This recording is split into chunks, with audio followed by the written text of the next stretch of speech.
ಸ್ವಾತಂತ್ರ್ಯ ಸಿಕ್ಕು 75 ವರ್ಷಗಳ ಗತಿಸಿದರು ಭಾರತದ ಬಡ ರೈತರಿಗೆ ಸಿಗಲಿಲ್ಲ ಬಂಧನದ ಮುಕ್ತಿ. ಸ್ವತಂತ್ರವಾಗಿ ಬದುಕುತ್ತಿರುವ ಬಡವರನ್ನು ಹರಿದು ತಿನ್ನುವ ಸತ್ತಿನ ಶ್ರೀಮಂತರಿಗೆ ಸಿಕ್ಕಿದೆ ಸ್ವಾತಂತ್ರ್ಯ. ಇನ್ನು ಬ್ರಿಟಿಷರಂತೆ ಭಾರತೀಯ ಪ್ರಜೆಗಳನ್ನು ತಮ್ಮ ತಾಳಕ್ಕೆ ತಕ್ಕಂತೆ ಕುಳಿಸಿಕೊಳ್ಳುವ ಭ್ರಷ್ಟ ರಾಜಕಾರಣಿಗಳಿಗೆ ಸಿಕ್ಕಿದೆ ಸ್ವಾತಂತ್ರ್ಯ.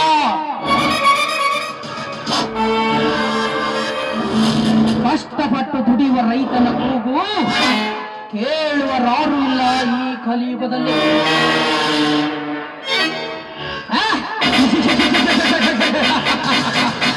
ಕೃಷಿ ಮಾಡುವ ರೈತರು ಕಣ್ಣೀರಿನಲ್ಲಿ ಕೈ ತೊಳೆಯುತ್ತಿದ್ದರೆ ಇನ್ನು ವ್ಯಾಪಾರ ಮಾಡುವವರು ಹಾಯಾಗಿ ಬದುಕುತ್ತಿದ್ದಾರೆ.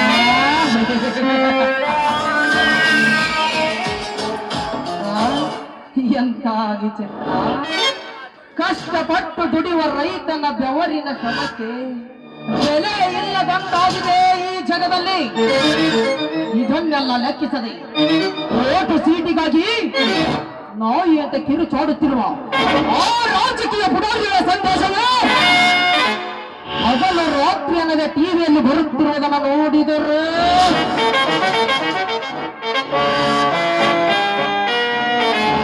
ಇವರನ್ನೆಲ್ಲ ಒಟ್ಟುಗೂಡಿಸಿ ಕಟ್ಟು ಹೋಗಬೇಕೆನಿಸುತ್ತದೆ ನನ್ನ ರೋಷಾಗ್ನಿಯಲ್ಲಿ. ಆದರೇನು ಮಾಡುವುದು?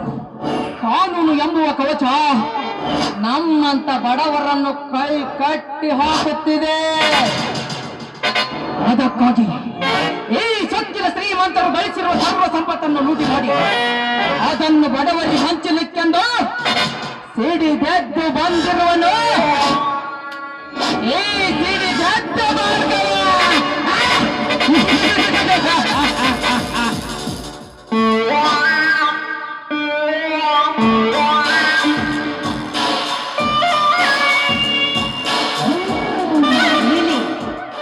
ಈ ರೀತಿ ಕಳ್ಳತನ ಮಾಡಿ ಬದುಕುವುದು ಅಪರಾಧ ಅಲ್ಲವಾ? ಅಪರಾಧ ಲೇಹಣೆ. ಈ ಪವಿತ್ರವಾದ ಭೂಮಿಯಲ್ಲಿ ಧರ್ಮದಿಂದ ಬದುಕಬೇಕಾದವರು ಅನ್ಯಾಯ, ಅತ್ಯಾಚಾರ, ಅಧರ್ಮಗಳನ್ನು ಮಾಡಿ ಬದುಕುತ್ತಿರುವಾಗ ಇನ್ನು ನನ್ನಂತವನನ್ನು ಕೇಳುವರಾರು ಇದೇ ಈ ಭರತ ಭೂಮಿಯಲ್ಲಿ. ಅಂದ್ರೆ ಕೇಳಿಲ್ಲ ಅಂತ ಕಂಡ ಶ್ರೀಮಂತರ ಮನೆ ಲೂಟಿ ಮಾಡಿ ಈ ರೀತಿ ಬದುಕಿದ್ರೆ ನಿನ್ನಿಂದ ಅರೆಸ್ಟ್ ಮಾಡೋದು ಈ ದೇಶದಲ್ಲಿ ಕಾನೂನಿನ ಅದ. ಅದನ್ನು ಮಾತ್ರ ಮರಿಬೇಡ. ಕಾನೂನು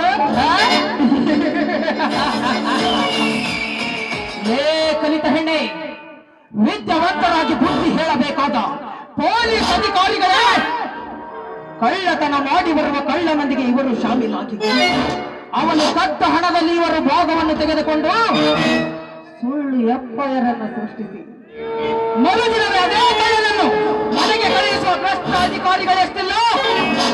ಇದೇ ಈ ನಿನ್ನ ಕಾನೂನಿನಲ್ಲಿ. ಇದಕ್ಕೆ ಹೇಳ್ತೀಯ ಚೆನ್ನ ಕಾಮ್ಲೆ ಅದನ್ನ ಕಣ್ಣಿಗೆ ಈ ಪ್ರಪಂಚ ಹೊಡೆದೆಯಂತೆ. ಯಾರೊಬ್ರು ತಪ್ಪು ಮಾಡಿದ್ರಂತ ಎಲ್ಲರನ್ನು ಅದೇ ದೃಷ್ಟಿಯಿಂದ ನೋಡೋದು ಸರಿಯಲ್ಲ. ಸರಿ ತಪ್ಪುಗಳನ್ನು ನನಗೆ ಕಲಿಸಲು ಬಂದಿರುವ ಯಾವ ಹೆಣ್ಣೆ? ತಾಚಿಕೊಂಡು ಬಣ್ಣ ಬದಲಾಯಿಸುವ ಬಂಡ ರಾಜಕಾರಣಿಗಳು ನಾವು ಕಟ್ಟಿದ ಸರ್ಕಾರದ ಖಜಾನೆಯನ್ನು ಲೂಟಿ ಹೊಡೆಯುತ್ತಿರುವರಲ್ಲ, ಅದು ಕಾನೂನಿನ ಕಣ್ಣಿಗೆ ಕಳ್ಳತನವಲ್ಲವೇ? ಇನ್ನು ಭ್ರಷ್ಟ ಅಧಿಕಾರಿಗಳು ಬಡವರ ರಕ್ತವನ್ನು ಹೀರಿ ಮಂಚದ ಕೆಳಗೆ ಲಂಚವನ್ನು ತಿನ್ನುತ್ತಿರುವರಲ್ಲ, ಅದು ನಿನ್ನ ಕಾನೂನಿನ ಕಣ್ಣಿಗೆ ಕಳ್ಳತನವಲ್ಲವೇ? ಅಂದ ಮೇಲೆ ಇದೇ ಈ ದೇಶದಲ್ಲಿ ನಮ್ಮಂತ ಬಡವರಿಗೊಂದು ಕಾನೂನು, ಆ ಶ್ರೀಮಂತರಿಗೊಂದು ಕಾನೂನ. ನೋಡಿ, ಬಡವ ಶ್ರೀಮಂತ ಎಲ್ಲರನ್ನು ಒಂದೇ ಸಮಾನಾಗಿ ನೋಡೋದು ಈ ಕಾನೂನಿಗೆ ಮಾತ್ರ ಮರಿಬೇಡಿ.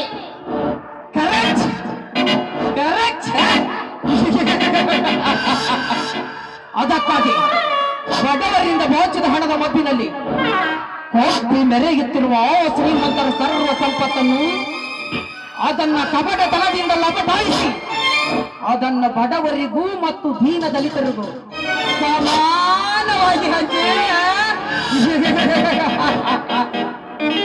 ಎಲ್ಲರನ್ನು ಒಂದೇ ಸಮಾನವೆಂದು ಕಾಣುವುದೇ ನನ್ನ ಗುರಿ. ಅಲ್ಲಿಗೆ ಸರಿ ಹೋಯ್ತಲ್ಲ ಚಿನ್ನ. ನೋಡು, ಸರಿ ತಪ್ಪುಗಳ ಬಗ್ಗೆ ನಿನ್ನಂದವರಿಗೆ ಮಾತಾಡೋ ಅವಶ್ಯಕತೆ ನನಗಿಲ್ಲ. ಏಯ್, ಈ ವಿಷಯ ನಮ್ಮ ಅಣ್ಣ ತಿಳಿಸ್ತೀನಿ. ನಾನು ನಿನಗೆ ಸರಿಯಾಗಿ ಬರ್ತೀನಿ.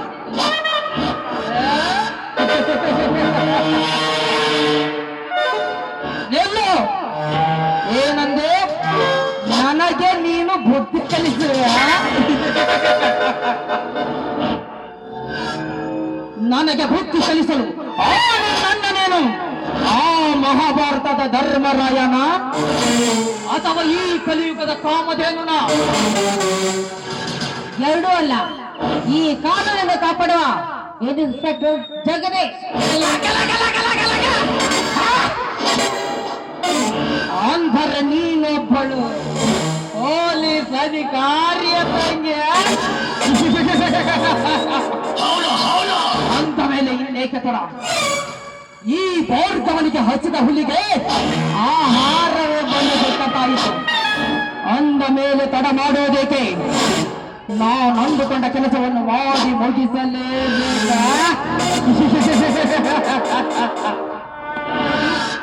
ದಯವಿಟ್ಟು ನಾನು ನಿಮಗೆ ಕೋಪದಲ್ಲಿ ಮಾತಾಡಿದ್ದು ತಪ್ಪಾಯಿತು. ನನ್ನ ತಪ್ಪನ್ನು ಕ್ಷಮಿಸಿ.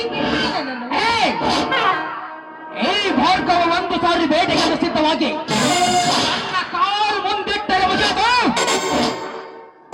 ನನ್ನ ಮಾತನ್ನ ನಾನೇ ಕೇಳುವುದಿಲ್ಲ ಅಂದಾಗ ಸಿಕ್ಕ ಇಂಥ ಬಂಗಾರದಂತ ಸಮಯವನ್ನು ವ್ಯರ್ಥ ಮಾಡುವ ಮುಟ್ಟಾಳ ನಾನಲ್ಲ ಚಿನ್ನ. ನೋಡಿ, ನಿಮಗೆ ಮಾತಾಡದ ತಪ್ಪಿಗೆ ಬೇಕಾದ್ರೆ ನಿಮ್ಮ ಜೊತೆ ಹಾಡಿಕೊಳ್ಳುತ್ತೇನೆ, ಆದ್ರೆ ನನ್ನನ್ನು ಮಾತ್ರ ಬಿಟ್ಬಿಡಿ.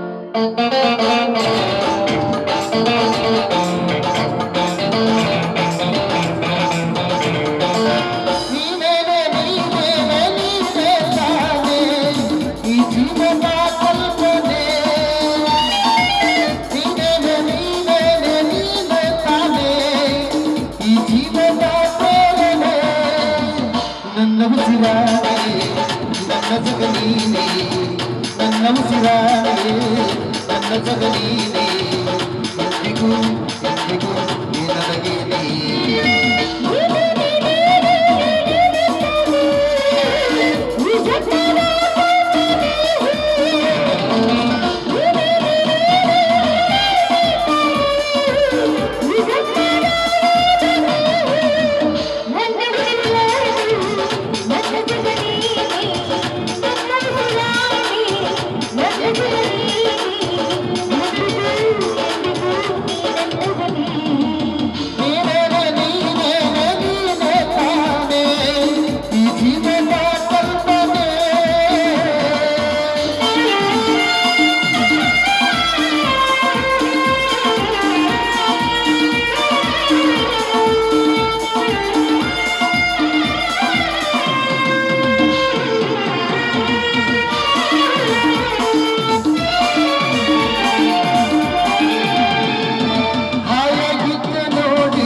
ಸಾರಿ ಬೇಟೆಗೆಂದರೆ ಸಿದ್ಧವಾಗಿ ಮುಗಿದರೆ ಮುಗಿದೇ ಹೋಯಿತು.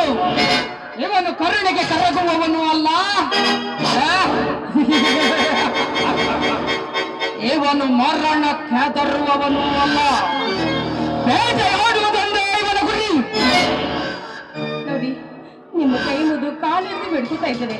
ನನ್ನ ಸೀಲವನ್ನು ಹಾಳು ಮಾಡ್ಬಿಡಿ.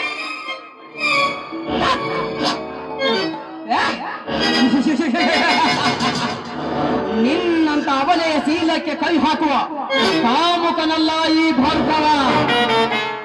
ನನಗೆ ಬೇಕಾಗಿರುವುದು ಮದುವೆಯಲ್ಲಿ ಮುದ್ದು ಮುದ್ದಾಗಿ ಬೆಳೆದು ನಿಂತಿರುವ ಈ ನಿನ್ನ ಕೊಬ್ಬಿದ ದೇಹವಲ್ಲ ಚಿನ್ನ. ಈ ನಿನ್ನ ಮೈ ಮೇಲೆ ಪಳ್ಳ ಪಳ್ಳ ಪಳ್ಳ ಪಳ್ಳ ಪಳ್ಳ ಹೊಡಿತಾ ಇರುವ ನಿನ್ನ ಒಡವೆಗಳು ಮಾತ್ರ. ಅವರು ಮಾತನಾಡದೆ ನಿನ್ನ ಒಡವೆಗಳನ್ನು ಮೆಚ್ಚಿಕೊಡು. ಅಷ್ಟೇ ತಾಳಿ.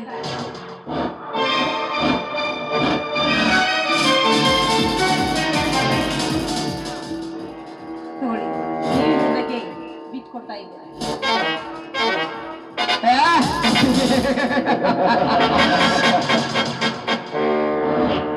ನಾನು ಬಯಸಿದ ವಸ್ತು ನನಗೆ ಸಿಕ್ಕಾಯಿತು. ಅಂದ ಮೇಲೆ ಇನ್ನೇನು ನಿನ್ನ ಜೊತೆ ನನ್ನ ಕೆಲಸ? ನಾನಿನ್ನು ಬರಲೇ ಮಾಡಿಬಿಟ್ಟೆ.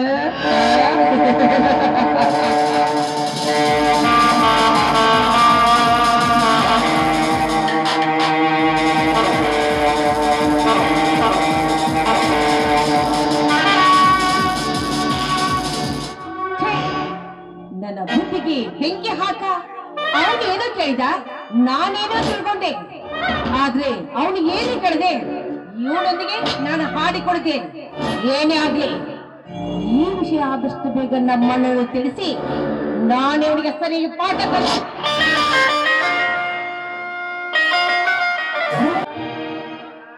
ಆಹಾ, ಹೊಲಕ್ಕೆ ಹೋಗಿ ಬಂದರೆ ಹಸಿರು ಸ್ವರ್ಗಕ್ಕೆ ಹೋಗಿ ಬಂದಷ್ಟೇ ಖುಷಿಯಾಗುತ್ತದೆ. ಎಲ್ಲೆಲ್ಲ ಹಚ್ಚ ಹಸಿರು ತುಂಬಿದ ವಾತಾವರಣ. ಭೂತಾಯಿ ಹಸಿರು ಸೀರೆಯನ್ನು ನಗುತ್ತಿದ್ದಾಳೆ ಎಂದಷ್ಟೇ ಭಾಷೆಯಾಗುತ್ತಿರುವುದು. ಇದನ್ನೆಲ್ಲ ನೋಡಿದರೆ ನಾನು ರೈತನಾಗಿ ಹುಟ್ಟಿದ್ದಕ್ಕೂ ನನ್ನ ಜನ್ಮ ಸಾರ್ಥಕವಾಯಿತು. ಅದಕ್ಕೆ ತಾನೇ ಸರ್ವಜ್ಞರು ಹೇಳಿದ್ದು, ಅನ್ನದಾನಿಗಳಿಗಿಂತ ಮುನ್ನದಾನಿಗಳಿಲ್ಲ, ಅನ್ನಕ್ಕೆ ಮಿಗಿಲು ಇನ್ನಿಲ್ಲ ಈ ಜಗದೊಳಗೆ ಸರ್ವಜ್ಞ, ಅನ್ನವೇ ಮಹಾಪ್ರಾಣ ಅಂತ.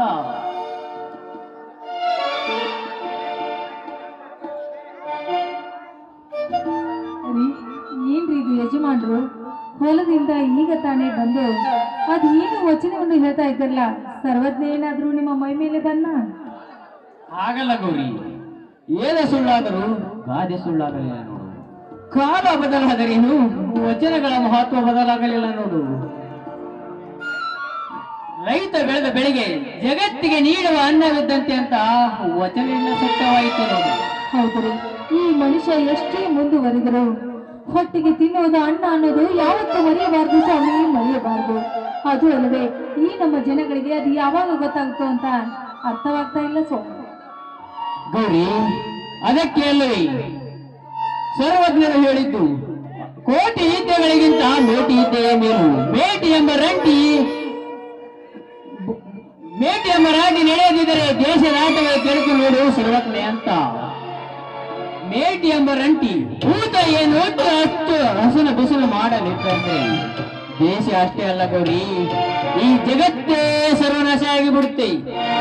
ಹೋಗಲಿ ಬಿಡು, ಬುತ್ತಿಯನ್ನು ಹೊತ್ತ ತರುವ ನಾರಿ ಹೊತ್ತು ನೆತ್ತೆ ಮೇಲೆ ಬಂದ್ರು ಮನೆಯಲ್ಲಿ ಇದೆಯಲ್ಲ. ಸರಿ, ಹೊತ್ತು ನೆತ್ತಿಯ ಮೇಲೆ ಬಂದ್ರು ಅಷ್ಟೇ, ಸಮಯವಾದ್ರೂ ಅಷ್ಟೇ. ಮೊದಲು ನನ್ನ ಮೈದನನ ಯೋಗಕ್ಷೇಮವನ್ನು ವಿಚಾರಿಸಬೇಕು, ನಂತರ ನಿಮ್ಮ ಬಗ್ಗೆ ವಿಚಾರ. ಏನಂತೀರಾ? ನೀನು ನನ್ನ ಹೆಂಡತಿಯಾಗಿ ಉಳಿಯಲ್ಲ. ಈ ನನ್ನ ಮನೆ ಬೆಳಗಲು ಬಂದ ನಂದಾದೀಪ ನೀನು.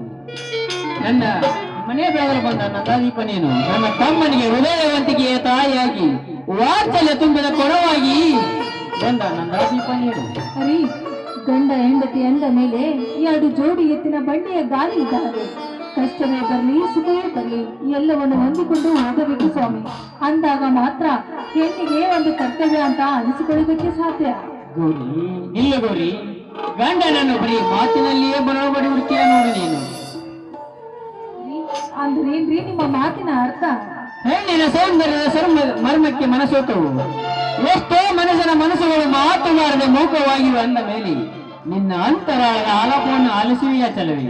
ರೀ, ನಿಮ್ಮನ್ನು ಹೀಗೆ ಮಾತನಾಡ್ಲಿಕ್ಕೆ ಬಿಟ್ರೆ ದೊಡ್ಡ ಕವಿಗಳಾಗಿ ಬಿಡ್ತಾರ. ಬನ್ನಿ ಒಳಗಡೆ ಊಟ ಮಾಡಿ. ಎಲ್ಲ ಗೋಡಿ, ಈ ಕೈಯ ಕೆತ್ತನೆಯಲ್ಲಿ ಕೆತ್ತಿದ ಶೃಂಗಾರ ಸಿಹಿ ನೀನಿರುವಾಗ ಮುತ್ತಿನ ಮಡದಿ ಹಸಿವಿನ ಅರಿವು ನನಗಿನ್ನೆಲ್ಲ. ಈ ನಿನ್ನ ಕಂಠನಿಂದ ರಾಗ ಒಮ್ಮೆ ಬಂದರೆ ಸಾಕು, ಹಾಲಲ್ಲಿ ಸಕ್ಕರೆ ಬೆರೆಸಿ ಒಂದಷ್ಟೇ ಖುಷಿಯಾಗುತ್ತದೆ. ರೀ, ಏನ್ರಿ ಇದು? ಇಂಥ ಸಮಯದಲ್ಲಿ ಹಾಡು ಕೇಳ್ತಾ ಇದ್ದಲ್ಲ, ಇಷ್ಟು ವಯಸ್ಸಾದ್ರು ಇನ್ನ ಹಾಡು ಅಂತಿದ್ರಲ್ಲ, ನೋಡಿದ ಜನ ಏನಂದರು? ಏನಿಲ್ಲ ಚಿನ್ನ, ಈ ಸಮಯದಲ್ಲಿ ಹಾಡಿ ಕುಣಿದರೇನೇ ಸಂತೋಷ. ಆಯ್ತು ರೀ, ನಿಮ್ಮ ಸಂತೋಷವೇ ನನ್ನ ಸಂತೋಷ. ಪತಿಯಿಂದಲೇ ಭಕ್ತಿ, ಭಕ್ತಿಯಿಂದಲೇ ಮುಕ್ತಿ ಅಂತ ಹೇಳಿದ ಮಾತು ಹೇಳುತ್ತಿರುವೆ. ನಿಮ್ಮ ಸಂತೋಷದಂತೆ ಆಗ್ಲಿ, ಬನ್ನಿ.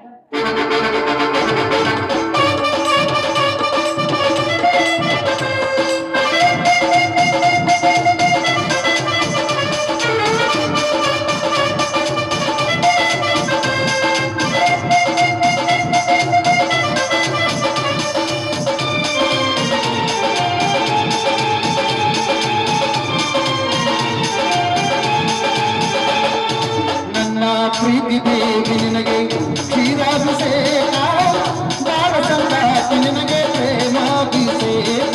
ನನ್ನ ಪ್ರೀತಿ ದೇವಿ ನಿನಗೆ ಕ್ಷೀರಾಭಿಷೇಕ, ಬಾಳ ಸಂಗಾತಿ ನಿನಗೆ ಪ್ರೇಮಾಭಿಷೇಕ.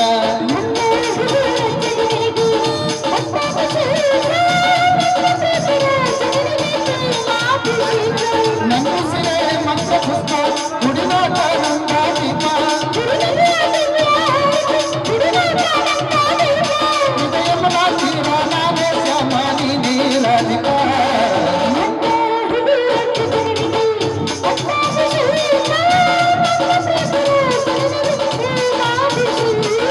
ನನ್ನ ಪ್ರೀತಿ ದೇವಿ ನಿನಗೆ ಕ್ಷೀರಾಭಿಷೇಕ, ಬಾಳ ಸಂಗಾತಿ ನಿನಗೆ ಪ್ರೇಮಾಭಿಷೇಕ.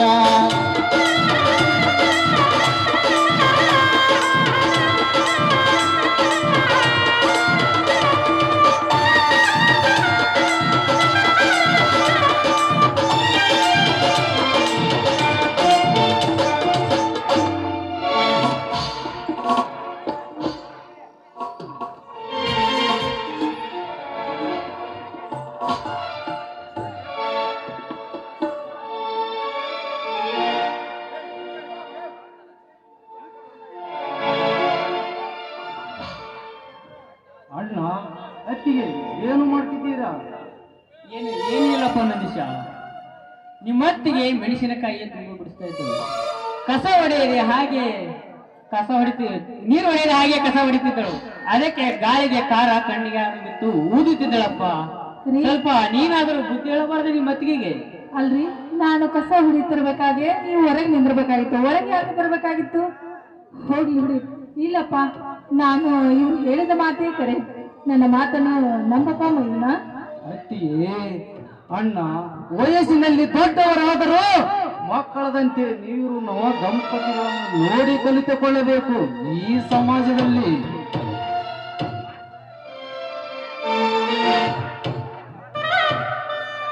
ಏನು ನಂದೀಶ, ಅಣ್ಣ ಅತ್ತಿಗೆ ಕಲಿತುಕೊಳ್ಳುವಂತ ತಪ್ಪು ಏನು ಮಾಡಿದ್ದಾರೆ? ನೋಡಪ್ಪ, ಅವ್ರು ಏನು ಅಂತ ತಪ್ಪನ್ನು ಮಾಡಿಲ್ಲ. ನಾವೇ ಇವರಿಗೆ ಮದುವೆಯನ್ನು ಮಾಡದೆ ತಪ್ಪು ಮಾಡಿದ್ವಿ. ಅದಿರ್ಲಿ, ನೀನು ದಿಢೀರಂತ ನಮ್ಮ ಮನೆಗೆ ನೀನೀಗ ಬಂದಿದ್ಯಾ ಜಗದೀಶ? ಅಣ್ಣ ನನಗೆ ಆಶೀರ್ವಾದ ಮಾಡಿ. ಎದ್ದೇಳಪ್ಪ ಜಗದೀಶ, ಆ ನಂಜುಂಡೇಶ್ವರ 100 ವರ್ಷ ಕಾಪಾಡಲಿ ನಿನ್ನನ್ನು. ಜಗದೀಶ, ಒಬ್ಬ ಪೊಲೀಸ್ ಅಧಿಕಾರಿಯಾಗಿ ನೀನ್ ಈ ರೀತಿ ನಮ್ಮ ಕಾಲಿಗೆ ಬೀಳಬಾರ್ದಪ್ಪ, ಬೀಳಬಾರ್ದು. ಯಾಕತ್ತಿಗೆ ಹಾಗೆ ಇರುತ್ತೀರಾ? ಊರಿಗೆ ಅರಸನಾದರೂ ತಂದೆ ತಾಯಿಗೆ ಮಗನೇ ತಾನೆ ಅಂದಾಗೆ ನೀವೇ ನನಗೆಲ್ಲ ಆಶೀರ್ವಾದ ಮಾಡಿ ಅತ್ತಿಗೆ. ಜಗದೀಶ, ಕಸ ಹೊಡೆಯುವ ಕೆಲಸ ಸರ್ಕಾರದಾದರೆ ಏನಾಯ್ತಪ್ಪ? ಸಾಕುವ ತಂದೆ ತಾಯಿಯನ್ನು ಕೀಳಾಗಿ ಕಾಣುವ ಈ ಕಾಲದಲ್ಲಿ ಇದ್ದರೆ ನಿನ್ನಂತ ಮಗನಿರಬೇಕಪ್ಪ ಹೆತ್ತವರಿಗೆ. ಹಾ ಜಗದೀಶ, ಇವಳು ಯಾರು ಅಂತ ಗೊತ್ತಾಗ್ಲಿಲ್ಲ. ಅತ್ತಿಗೆ, ಅವಳು ನನ್ನ ಒಡ ಹುಟ್ಟಿದ ತಂಗಿ ಅಮೃತ ಅಂತ. ನನಗೊಬ್ಬಳು ತಂಗಿ ಇದ್ದಾಳೆ ಅಂತ ಯಾವತ್ತೂ ನನ್ನ ಮುಂದೆ ಹೇಳಿಲ್ಲವಪ್ಪ ನೀವು. ಇಷ್ಟು ದಿನ ಸಿಟಿಯಲ್ಲಿ ಓದುತ್ತಿದ್ದಳಲ್ಲ, ಒಮ್ಮೆ ಭೇಟಿ ಮಾಡಿದನೆಂದು ಸುಮ್ಮನಿದ್ದೆ. ಹಾ ಅಮೃತ, ಇವನು ನನ್ನ ಆಪ್ತ ಮಿತ್ರ ನಂದೀಶ ಅಂತ. ನಮಸ್ಕಾರ. ನಮಸ್ಕಾರ.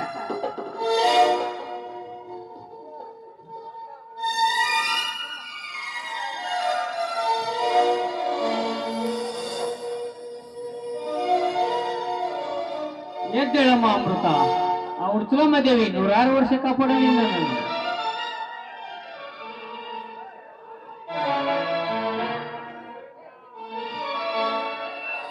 ನೋಡಪ್ಪ, ನಮ್ಮ ಮನೆಗೆ ಒಬ್ಬ ರೈತ ಮನೆತನದ ಹೆಣ್ಣನ್ನು ತಂದು ನನ್ನ ಮೈದನಿಗೆ ಮದುವೆ ಮಾಡಬೇಕನ್ನೋದೇ ನನ್ನ ಆಸೆ ಇದೆ. ಅದಕ್ಕೋಸ್ಕರ ಆದಷ್ಟು ಬೇಗನೆ ಅವನ ಮದುವೆಯನ್ನು ಮಾಡಬೇಕು. ಒಳ್ಳೆಯ ಗುಣವಿರುವ ಹೆಣ್ಣನ್ನು ನೋಡಬೇಕಂತ ಮಾಡಿದ್ದೇವೆ. ಯಾಕಮ್ಮ ಹಾಗೆ ಅನ್ನುತ್ತೀಯಾ? ಊರಿಗೆ ಅರಸನಾದರೂ ತಂದೆ ತಾಯಿಗೆ ಮಗನೇ ತಾನೇ ಅಂದಾಗೆ ನೀವೇ ನನಗೆಲ್ಲ. ಜಗದೀಶ, ನಿಜನಪ್ಪ ನಿನ್ನ ಮಾತು. ಜಗತ್ತಿನಲ್ಲಿ ಮನುಷ್ಯ ಎಷ್ಟೇ ಎತ್ತರಕ್ಕೆ ಬೆಳೆದರೂ ಹೊಟ್ಟಿಗೆ ತಿನ್ನುವಳು ಅನ್ನನೇ ತಾನೆ. ಪ್ರತಿಯೊಬ್ಬ ಅಧಿಕಾರಿಗಳು ಅರ್ಥ ಮಾಡಿಕೊಂಡು ನಡೆದಾಗ ಮಾತ್ರ ಈ ದೇಶದಲ್ಲಿ ರೈತನಿಗೆ ಒಂದು ಬೆಲೆ, ಒಂದು ನೆಲೆ ಸಿಗುತ್ತದೆ. ಯಾಕಣ್ಣ ಹಾಗೆ ಅನ್ನುತ್ತೀಯಾ? ಬಂಗಾರದಂತ ನನ್ನ ಗೆಳೆಯನಿಗೆ ಸತಿಯಾಗಬೇಕೆಂದರೆ ಪುಣ್ಯ ಮಾಡಿರಬೇಕು ಅಷ್ಟೇ. ಯಾಕೆ ತಂದೆ ತಾಯಿ ಅಂತಿರುವ ನಿಮ್ಮ ಮನೆಯಲ್ಲಿ ನನ್ನ ತಂಗಿ ಇರ್ತಾಳೆಂದರೆ ಪೂರ್ವ ಜನ್ಮದ ಪುಣ್ಯ ಮಾಡಿರಬೇಕಣ್ಣ, ಪೂರ್ವ ಜನ್ಮದ ಪುಣ್ಯ ಮಾಡಿರಬೇಕು. ಹೌದಪ್ಪ, ಒಳ್ಳೆ ಹೆಣ್ಣನ್ನು ನೋಡಿ ಮದುವೆ ಮಾಡಬೇಕು ನನ್ನ ಮೈದನಿಗೆ. ಅಂತ ಗುಣವಂತ ಹೆಣ್ಣು ಈ ರೈತ ಮನೆತನದಲ್ಲಿ ಈ ನಮ್ಮ ಮನೆತನದ ಬಾಳನ್ನು ಮಾಡಿಕೊಂಡು ಹೋಗುವ ಹೆಣ್ಣು ಸಿಕ್ಕರೆ ಅಷ್ಟೇ ಸಾಕು ನಮಗೆ. ಜಗದೀಶ, ಅದಕ್ಕೆ ನಮ್ಮ ನಂದೀಶನ ಮದುವೆ ಮಾಡಬೇಕೆಂದು ಕೊಟ್ಟಿದ್ದೀವಿ. ಯಾವುದಾದ್ರೂ ಒಂದು ಹುಡುಗಿ ಇದ್ರೆ ಹೇಳಪ್ಪ, ಮದುವೆ ಮಾಡಿ ಮುಗಿಸಿ ಬಿಡೋಣ. ಅಣ್ಣ, ನನಗೆ ಈಗಲೇ ಮದುವೆ ಬೇಡ. ಯಾಕಂದ್ರೆ ತುಪ್ಪ ಕೊಟ್ಟ ಬೆಳೆಸಿದ ನಿಮ್ಮಂತ ಅಣ್ಣ ಅತ್ತಿಗೆರನ್ನು ನಾ ಕಳೆದುಕೊಳ್ಳೋ ಮೂರ್ಖನಾಗಲಾರೆ. ಅಣ್ಣ, ನಂದೀಶ,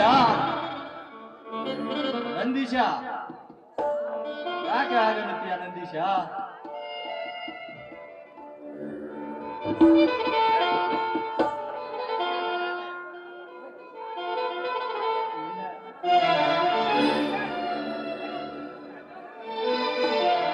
ನೋಡಪ್ಪ ನಂದೀಶ, ನಿಮ್ಮ ತಂಗಿ ಇದ್ದಾಳೆ ಅಂತ ಹೇಳ್ತಾ ಇದ್ಯಾ, ಅಂಥದ್ದು ಒಳ್ಳೇದೇ ಆಯ್ತು. ನನ್ನ ಮೈದನಿಗೂ ಮದುವೆಯನ್ನು ಮಾಡಬೇಕು. ನಿಮ್ಮ ತಂಗಿಯನ್ನೇ ನನ್ನ ಮೈದನಿಗೆ ಕೊಟ್ರೆ ನಮ್ಮ ಮನೆಯನ್ನು ತುಂಬಿಸಿಕೊಳ್ತೀವ. ಏನಂತೀಯಪ್ಪ? ಗೌರಿ, ನಿನಗೇನಾದ್ರೂ ಹುಚ್ಚ? ಹೊಲದಲ್ಲಿ ದುಡಿಯುವ ನನ್ನ ತಮ್ಮನಲ್ಲಿ ಒಬ್ಬ ಪೊಲೀಸ್ ಅಧಿಕಾರಿ ತಂಗಿಯಲ್ಲಿ ಸ್ವಲ್ಪನಾದ್ರೂ ಬುದ್ಧಿ ಬೇಡವ ನಿನಗೆ? ನಂದೀಶ, ಅಣ್ಣನನ್ನು ಆಯ್ತಣ್ಣ, ನಿಮ್ಗೆ ಇಷ್ಟೇ ಅಂತ ಆಗಲಿ. ಹಾಗಾದ್ರೆ ಬನ್ನಿ, ಇದೇ ಸಂತೋಷದಲ್ಲಿ ಎಲ್ಲರ ಹಾಡಿ ನಡೆಯೋಣ. ಆಯ್ತು, ಬನ್ನಿ.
ಸಾಧ್ಯವೇ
ಮನೆಗೆ ಬೆಳಕಾದನು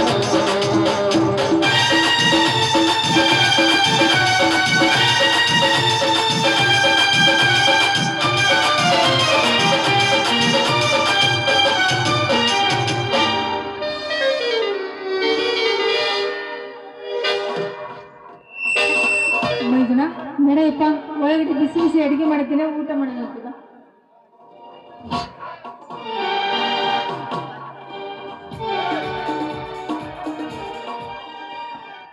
ಮತ್ತೊಬ್ಬನ ತೋಳ ತೆಕ್ಕಿ ನೆಲಿದಾಡುವ ಹೆಣ್ಣು ಈ ನಂದೀಶನ ಮನೆಗೆ ನಮ್ಮ ಅಣ್ಣ ಅತ್ತಿಗೆಯರು ಗೊತ್ತಾದರೆ ಮದುವೆನೆ ಮುರಿದು ಬಿತ್ತು ಹೋಗುತ್ತದೆ. ನನ್ನ ಸ್ನೇಹಿತ ಜಗದೀಶನಿಗೆ ಗೊತ್ತಾದರೆ ಮಾನ ಮರ್ಯಾದೆಲ್ಲ ಹಾಳಾಗುತ್ತದೆ. ಅಯ್ಯೋ ದೇವರೇ, ಎಂತ ಕಲಿಗಾರನಯ್ಯ ನೀನು, ಎಂತ ಕಲಿಗಾರನಯ್ಯ. ಈ ಕೈಗಳ ಬಾಳಿನ ಪುಟದಲ್ಲಿ ಏನಾಗುತ್ತಿದೆ ನೋಡೋಣ.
ಸಾಹುಕಾರರು ಎಂದು ಕೂಟಿಟ್ಟಿರುವ ಈ ಸತ್ತಿನ ಶ್ರೀಮಂತರ ಸರ್ವ ಆಸ್ತಿಯನ್ನು ಪತ್ತೆ ಹಚ್ಚಿ ಅದನ್ನ ಕಳ್ಳತನ ಮಾಡಿಕೊಂಡು ಬಂದು ಅದನ್ನ ಕಡು ಬಡವರಿಗೆ ಕೊಟ್ಟು ಸರ್ವರೆಂದು ಸಮಾನರೆಂದು ಕಾಣುವುದೇ ನನ್ನ ಗುರಿ.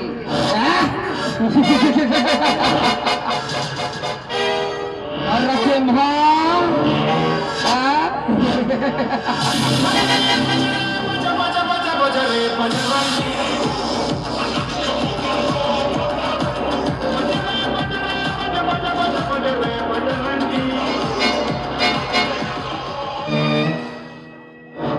दूध का दूध, पानी का पानी ಅಂದರೆ ಇದರ ಅರ್ಥ ಹಾಲಿಂದು ಹಾಲಿಗೆ, ನೀರಿಂದು ನೀರಿಗೆ ಎನ್ನುವ ಹಾಗೆ ಎಷ್ಟು ದಿನ ನೀನು ಅನ್ಯಾಯದಿಂದ ಸಂಪಾದಿಸಿ ನೋಡಿಟ್ಟಿರುವ ಈ ನಿನ್ನ ಸರ್ವ ಸಂಪತ್ತು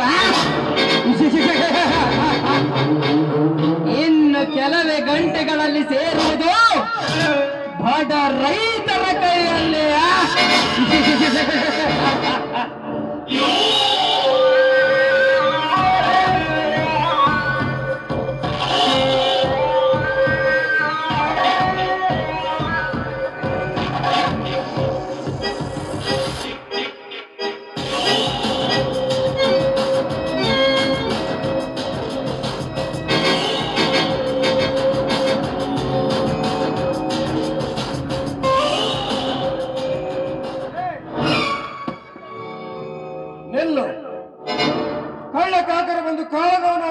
ಹಾಕಿಕೊಳ್ಳುತ್ತಿರುವಾಗ ಮಳ್ಳ ಕುರಿಯಂತೆ ಮಲಗುವ ಹೇಡಿಯಲ್ಲ ಈ ನರಸಿಂಹ. ನಿಮ್ಮಂತವರ ಹೆಡೆಮುರಿ ಕಟ್ಟಿ ದಡ ಸೇರಿಸಿ ಸಂಪತ್ತನ್ನ ಕಾಯ್ದುಕೊಳ್ಳುವ ಕಾಳಿಂಗ ಸರ್ಪನವರು.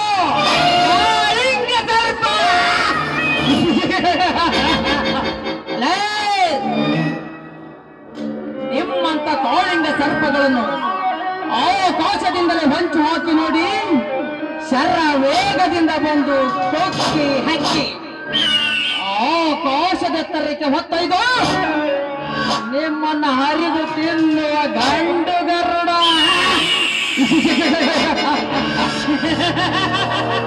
ಲೇ ತಮ್ಮ ಭಾರ್ಗವ, ಎಷ್ಟೋ ಆಕಾಶತ್ರು ಕಾರಿದ್ರು ನಮ್ಮ ಸಾಹುಕಾರ ಇಟ್ಟು ಗುಂಡಿನ ಎಟ್ಟಿನ ಎದೆ ಬಿತ್ತಂದ್ರ ಚಿತ್ರ ಆಗೋಕ್ಕೂ ಮುಂಚೆ ಈ ಕದ್ರು ಸಂಪತ್ತು ಕೊಟ್ಟು ಹೋಗಲಿ ತಮ್ಮ, ಕೊಟ್ಟು ಬಿಡು.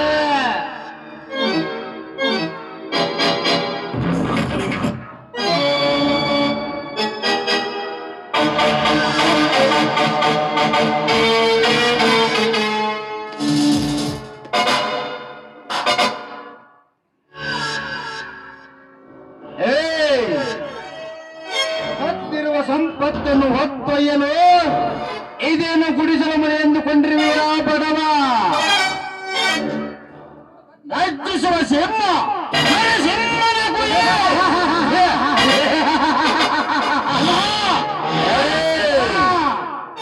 ನಿಮ್ಮಂತ ಕದೀಮರಿಗೆ ಕೈ ತೋಡಿಸಿ ಸಾಯುವರೆಗೊಂದು ಜೈಲಿನಲ್ಲಿ ನರಕ ಯಾತನೆ ಕೊಡಿಸುವ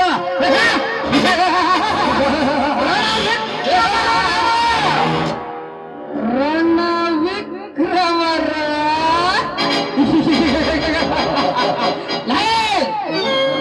ನೀವು ರಣ ವಿಕ್ರಮರಲ್ಲಲೇ, ಬಡವರನ್ನು ಹರಿದು ತಿನ್ನುವ ರಣ ಹದ್ದುಗಳು ನೀವು.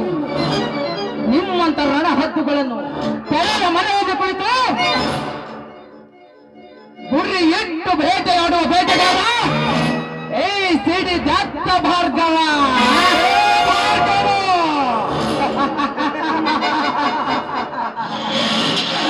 ಬೇಟೆಯಾಡುವ ನಮ್ಮ ಬಂಡಾಟದ ಬಯಕೆಯನ್ನು ಬಿಟ್ಟು ಬಿಡು. ಯಾಕಂದ್ರ ಇವರು ಈ ತಾಲೂಕಿನ MLA ಸತ್ತ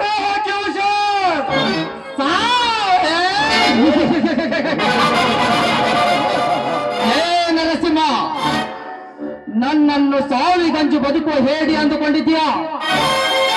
ಬೆಂಕಿಯಂತೆ ಭೋರ್ಖರಿರುವ ಬೆಂಕಿ ಇದ್ದ ಹಾಗೆ ಈ ಭೋರ್ಖವ ಕಪಟತನದಿಂದ ನೀವು ಇಷ್ಟು ದಿನ ಗಳಿಸಿರುವ ಈ ನಿಮ್ಮ ಸರ್ವ ಸಂಪತ್ತನ್ನು ಪತ್ತೆ ಹಚ್ಚಿ ಅದನ್ನ ಹೊರತಂದು ಕಡು ಬಡವರಿಗೆ ಅದನ್ನು ಹಚ್ಚುವುದೇ ಧರ್ಮದ ದೊರೆ ಕೆಲಸ. ಧರ್ಮದ ದೊರೆ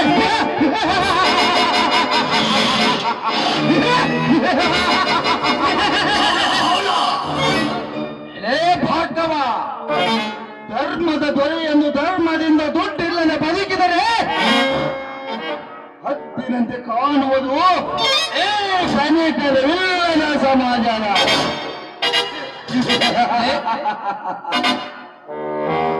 ನಮ್ಮ ಹಾಗೆ ದುಡ್ಡನ್ನು ಸಂಪಾದಿಸಿ ಸರ್ಪಗಾವಲಿನಲ್ಲಿ ನೆರೆದವರಿಗೆ ಒಂದು ಗೌರವ ಸಮಾಜದಲ್ಲಿ. ಲೇ ಬ್ರಹ್ಮ,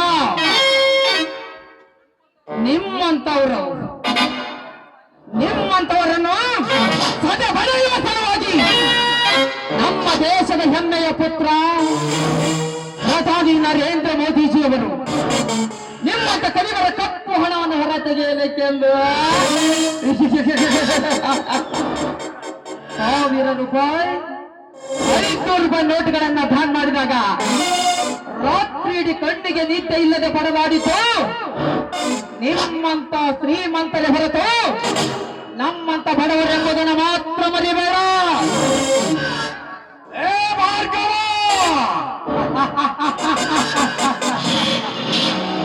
ಸಾಯಿಸಲಿಕ್ಕೆ 1000 ದಾರಿ ಇರಬಹುದು, ಆದರೆ ಬದುಕಿಸಲಿಕ್ಕೆ ಒಂದು ದಾರಿ ಕೊಟ್ಟಿರುತ್ತಾನೆ ಆ ಭಗವಂತ. ಅಂದಾಗ ನಮ್ಮಂತ ಸಿರಿವಂತರನ್ನ ಕಳ್ಳಾಧಿಕಾರಿಗಳ ಸುಳ್ಳು ದಾಖಲೆಗಳನ್ನು ಸೃಷ್ಟಿಸಿ ಸಂಪತ್ತನ್ನ ಕಾಯ್ದುಕೊಂಡ ಚಾಣಕ್ಯರು. ಇಲ್ಲಿ ಎಷ್ಟೇ ಸ್ವಚ್ಛ ಮಾಡಿದರೂ ಕಸ ಬಿದ್ದೇ ಬೀಳುತ್ತದೆ. ಇದು ಈ ದೇಶದ ಕಥೆ. ಲೇ ತಮ್ಮ ಭಾರ್ಗವ, 6 ಕೊಟ್ರ ಅತ್ತಿ ಕಡೆಗೆ 3 ಕೊಟ್ರ ಸೊಸಿ ಕಡೆಗೆ ಅನ್ನೋ ಈ ಸಮಾಜದಾಗ ಶರಣರ ಹುಟ್ಟಾಕ ಸಾಧ್ಯನ ಇಲ್ಲ. ಶರಣರು ಲೇ ತಲಾಟೆ, ಯಾಕಲೆ ಶರಣರು ಹುಟ್ಟಿಲ್ಲ? ಜಾತಿ ಮೇಲು ಕೀಳೆಂಬ ಭಾವನೆಯನ್ನು ಹೊಡೆದೋಡಿಸಿ ಕಾಯಕದ ಕೈಲಾಸವೆಂದು ಸಾರಿದ ಆ ವಿಶ್ವಗುರು ಬಸವಣ್ಣನವರ ಹೆಸರು ಕೇಳಿರಬೇಕಲ್ಲ. ಇನ್ನು ಇಸ್ಲಾಂ ಧರ್ಮದಲ್ಲಿ ಜನಿಸಿದರು. ಗುರು ಗೋವಿಂದ ಭಟ್ಟರ ಪಟ್ಟಣ ಶಿಷ್ಯನಾಗಿ ಹಗಲು ಇರುಳೆನ್ನದೆ ಗುರುವಿನ ಸೇವೆಯನ್ನು ಮಾಡಿ ಅದೇ ಗುರುವಿನ ತತ್ವಬೋಧಗಳನ್ನು ಕಲಿತು ತತ್ವ ಪದಗಳಿಂದ ತನ್ನ ದೇಹವನ್ನು ಬಂಧಿಸಿದ ಆ ಶಿಶುನಾಳಸುವ ಯೋಗಿಗಳ ಹಾಡುಗಳನ್ನ ನೀನು ಕೇಳಿರಬೇಕಲ್ಲ.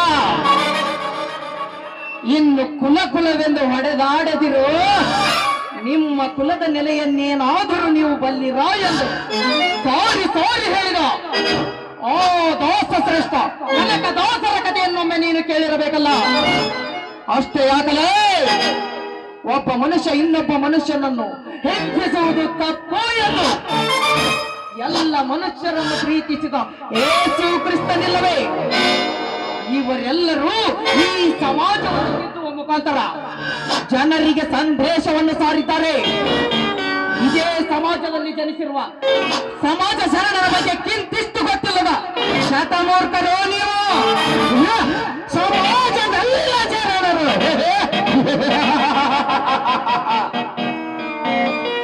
ಭಾರ್ಗವ, ಅದೇ ಸಮಾಜದಲ್ಲಿನ ಶರಣರನ್ನು ಹೇಗೆ ಅಸಹ್ಯವಾಗಿ ನೋಡಿಕೊಂಡಿತು ಈ ಸಮಾಜ ಎನ್ನುವುದರ ಬಗ್ಗೆ ತಿಳಿಸಿ ಹೇಳ್ತೇನೆ, ಕೇಳು.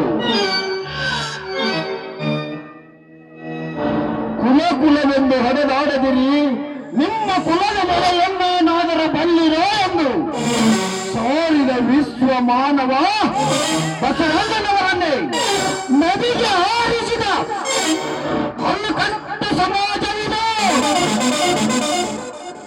ಅಷ್ಟೇ ಅಲ್ಲ, ಶಾಂತಿ ಸಂದೇಶವನ್ನೇ ಜಗತ್ತಿಗೆ ಸಾರಿದ ಆಹಾ ಮಹಾನ್ ಯೇಸು ಕ್ರಿಸ್ತನನ್ನೇ ಮಳೆಯಿಂದ ಪಡೆದು ಹಿರಿಮಿಗೆ ಏರಿಸಿದ ಬಂಡ ಜಗತ್ತು ಇದು. ಅಷ್ಟೇ ಅಲ್ಲ, ಕುಲದ ನೆಲೆಯನ್ನೇನಾದರೂ ಬಲ್ಲಿರ ಎಂದು ಸಾರಿದ ದೋಷ ಶ್ರೇಷ್ಠ ಕನಕ ದಾಸರನ್ನೇ ಗುಡಿಯಿಂದ ಹೊರಗೆ ಹಾಕಿದ ಹರಕಟ್ಟ ಸಮಾಜವಿದೆ. ಅಷ್ಟೇ ಯಾಕೆ, ತತ್ವ ಫಲಗಳಿಂದ ತನ್ನ ದೇಹವನ್ನೇ ಬಂಧಿಸಿದ ಇಸ್ಲಾಂ ಧರ್ಮದಲ್ಲಿ ಹುಟ್ಟಿದ ಸಂತ ಶಿಶುನಾಳ ಸರೀಪ ಶಿವ ಯೋಗಿಗಳನ್ನು ತನ್ನ ತತ್ವ ಫಲಗಳಿಂದ ತನ್ನ ದೇಹವನ್ನೇ ಬಂಧಿಸಿದ ಆ ಶಿವ ಯೋಗಿಗಳನ್ನು ಅಸಹ್ಯವಾಗಿ ನೋಡಿಕೊಂಡ ಭಂಡ ಸಮಾಜವಿದು. ಅಂತ ದಾಸ ಶ್ರೇಷ್ಠರನ್ನು ಬಿಡದಂತ ಈ ಕೆಟ್ಟ ಸಮಾಜದ ಜನ ಇನ್ನು ನಿನ್ನಂತವನ್ನು ಬಿಡುವರು ಬುದ್ಧಿಯಿಲ್ಲದ ಜನ. ಭಾರ್ಗವ, ನೀನು ಒಬ್ಬ ಕಳ್ಳತನ ಮಾಡಿ ಬಡವರನ್ನ ಸಾಕುತ್ತೇನೆ ಎಂಬ ಭಂಡಾಟದ ಬಯಕೆಯನ್ನು ಬಿಟ್ಟು ಬಿಡುವವರ. ಯಾಕಂದ್ರೆ ಇವನು ಈ ತಾಲೂಕಿನ ಎಂಎಲ್ಎ ಆದ್ರೂ ಸರ್ಕಾರದಿಂದ ಬರುವ ಹಣದಿಂದ ಬಡವರ ಹಸಿವನ್ನು ನೀಗಿಸಲಿಕ್ಕಾಗಲಿಲ್ಲ ಅಂದಾಗ ನೀನು ಒಬ್ಬ ಕಳ್ಳತನ ಮಾಡಿ ಹೇಗೆ ನೀಗಿಸುವೆ ಭಾರ್ಗವ? ಮುಂದೊಂದು ದಿನ ಇದೇ ಬಡವರು ನಿನ್ನನ್ನ ಕಳ್ಳನೆಂದು ಕಾನೂನಿಗೆ ಹಿಡಿದುಕೊಟ್ಟರೆ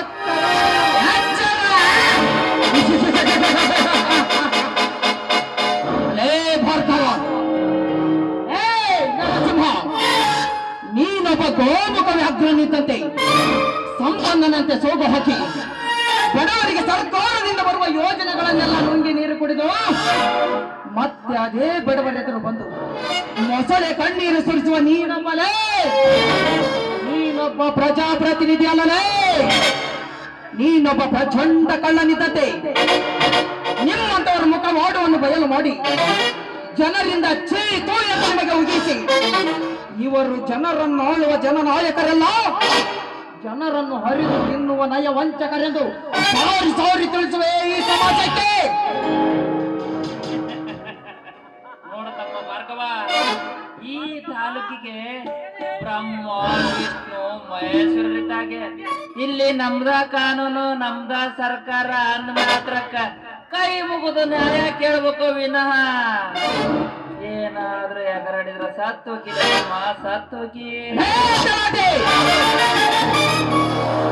ಸಾಯಿಸುತ್ತೇನೆಂದು ಬಂದವರ ಸಮಾಧಿಯನ್ನು ಕಟ್ಟಿ ಅವರ ಸಮಾಧಿಯ ಮೇಲೆ ನಿಮ್ಮ ನೀಚ ಕೃತ್ಯವನ್ನು ಬರೆಸಿ ಹೋಗುವ ಬರುವ ಜನರಿಂದ ನಿಮಗೆ ಚೀತು ಎಂದು ಉಗಿಸಿ, ಇವರು ಒಳ್ಳೆಯ ಜನನಾಯಕರಲ್ಲವೆಂದು ಇದೇ ಜನರಿಂದ ನಿಮ್ಮ ಮುಖಕ್ಕೆ ಉಗಿಸದೆ ಹೋದರಲೇ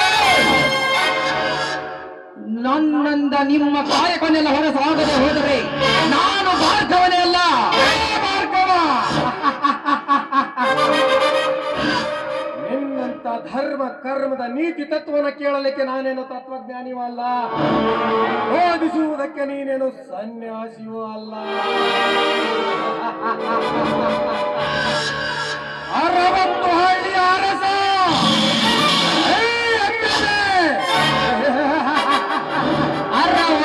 ಹಳ್ಳಿಯ ಅರಸ, ನಿಮ್ಮಂತ ಅರಸರ ಜೊತೆ ಸರಸವಾಡುವ ಗಡ ಸರಧಾರನಿವನು ಹಠ ಬಿಡದೆ ನಿಮ್ಮ ಎದುರುಗಡೆಗೆನೆ ಈ ಕದ್ದ ಸಂಪತ್ತನ್ನು ಹೊತ್ತೊಯ್ಯುತ್ತೇನೆ. ನಿಮ್ಮೆಷ್ಟು ಜನರಲ್ಲೇ ಒಬ್ಬರಿಗಾದರೂ ನಿಮಗೆ ತಾಕತ್ತೆನ್ನುವುದೇ ಇದ್ದರೆ ಕಡದು ನಿಲ್ಲಿಸಿರಲೇ ಈ ಗಂಡು ಹುಲಿಯನ್ನ.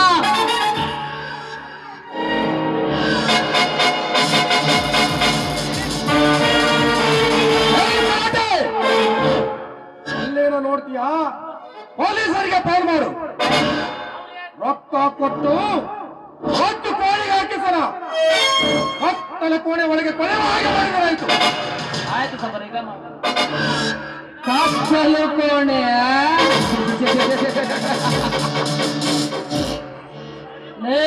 ನರಸಿಂಹ, ನನ್ನನ್ನು ಕತ್ತಲ ಕೋಣೆಗೆ ಕಳಿಸುತ್ತೇನೆನ್ನುವ ನಿನ್ನ ಹಗಲು ಕನಸನ್ನ ಬಿಟ್ಟು ಬಿಡು. ಯಾಕಂದ್ರೆ ನೀನು ಗಳಿಸಿರುವ ಈ ನಿನ್ನ ಸಂಪತ್ತಿಗೆ ಯಾವ ಲೆಕ್ಕನೂ ಇಲ್ಲ, ಯಾವ ಬುಕ್ಕನೂ ಇಲ್ಲ. ಈಗಲೇ ಇದೇ ನಿಮ್ಮ ಸಂಪತ್ತನ್ನು ನಿಮ್ಮ ಎದುರುಗಡೆನೆ ಹೊತ್ತುಕೊಂಡು ಹೋಗಿ ಆ ಲೋಕಾಯುಕ್ತರಿಗೆ ಒಪ್ಪಿಸಿ ನಾನು ಜೈಲು ಸೇರುವುದಕ್ಕಿಂತ ಮುಂಚೆ ನಿಮ್ಮೆಲ್ಲರನ್ನು ಜೈಲಿನಲ್ಲಿ ಸೇರುವ ಹಾಗೆ ಮಾಡುವೆ.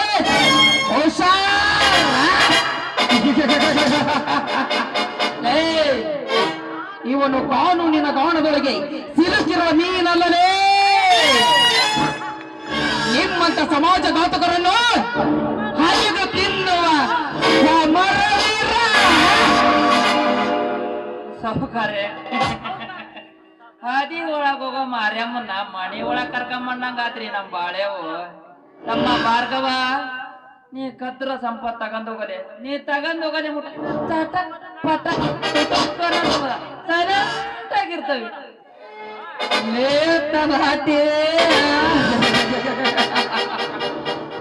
ಇಷ್ಟೊತ್ತು ನರಿ ಸಿಂಹ ಹುಲಿಗಳಂತೆ ಆರ್ಭಟಿಸಿದ ನಿನ್ನ ಎಮ್ಮೆಲ್ಲೆ, ನಿನ್ನ ಸಾಹುಕಾರರು ಸೈಲೆಂಟ್ ಆದ್ರ ಪುಟ್ಟ.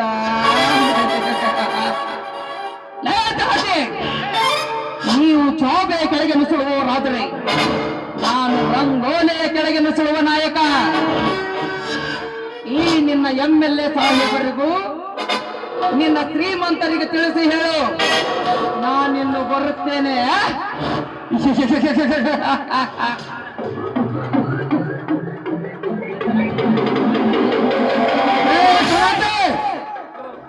ಕಣ್ಣು ಮುಂದಿರುವ ಸಂಪತ್ತನ್ನ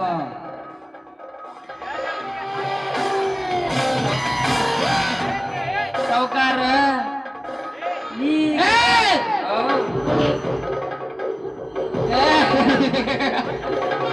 ಅಲಾಲ್ ಟೋಪಿ ಹಾಕೊಂಡು ಕಂತ್ರಿ ಕಜ್ಜಿ ಗೌಲಿ ಗಂಡು ರೌಡಿ ಅನ್ಕೊಂಡ್ರೇನೋ ನನ್ನನ್ನ ಭಾರ್ಗವ ನಿಮ್ಮಂತ ಸೊಕ್ಕಿನ ಸಾಹುಕಾರರಿಗೆ ಸಿಡಿ ದತ್ತ ಸಿಂಹ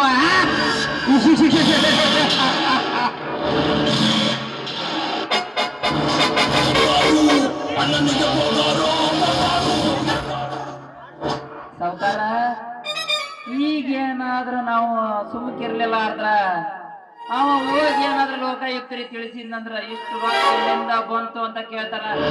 ಅಷ್ಟಲ್ಲ ನಿಮ್ಮನ್ನ ಒಳಗ ಹಾಕಿ ಇಷ್ಟ ಆಸ್ತಿ ಎಲ್ಲಿಂದ ಬಂತು ಅಂತಾನು ಕೇಳ್ತಾರ. ಆಮೇಲೆ ನೀವು ಗಳಿಸಿದ ಆಸ್ತಿ ಲೆಕ್ಕನ ಇರಲ್ರಿ. ಆಮೇಲೆ ನಿಮ್ಮನ್ನ ಒಳಗ ಹಾಕಿ ಬಗ್ಗಿಸಿ ಬಡಿತಾರ ಸಾಹುಕಾರ, ಬಗ್ಗಿಸಿ ಬಡಿತಾರ. ಏ ತಲಾಟಿ, ಕಣ್ಣು ಮುಂದಿರುವ ಸಂಪತ್ತನ್ನ ಹೊಟ್ಟು ಕಳಿಸಿದೆಯಲ್ಲೇ ಮಗನ.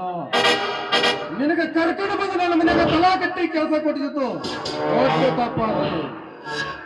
ಹೌದು ಸಾಹುಕಾರ್ರೆ, ಸಮಯ ನೋಡಿ ಹೊಡೆದ್ರೆ ಯಾಕಾಯ್ತು. ಹೌದು ಸಾವುಕಾರ್ರೆ, ಸಾಯುವವರೆಗೂ ಜೈಲಿನಲ್ಲಿ ನರಕ ಯಾತನೆ ಅನುಭವಿಸೋದಕ್ಕಿಂತ ನಾವು ದೂರ ಸರಿದಿದ್ದೇ ಒಳ್ಳೆಯದಾಯ್ತು.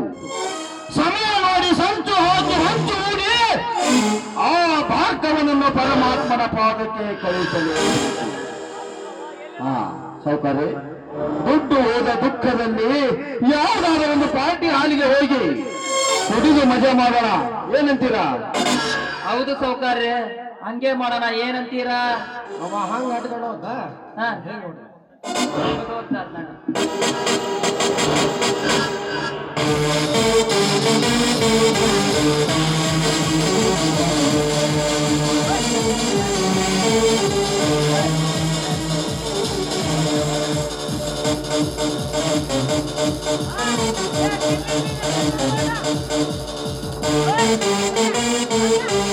Hey!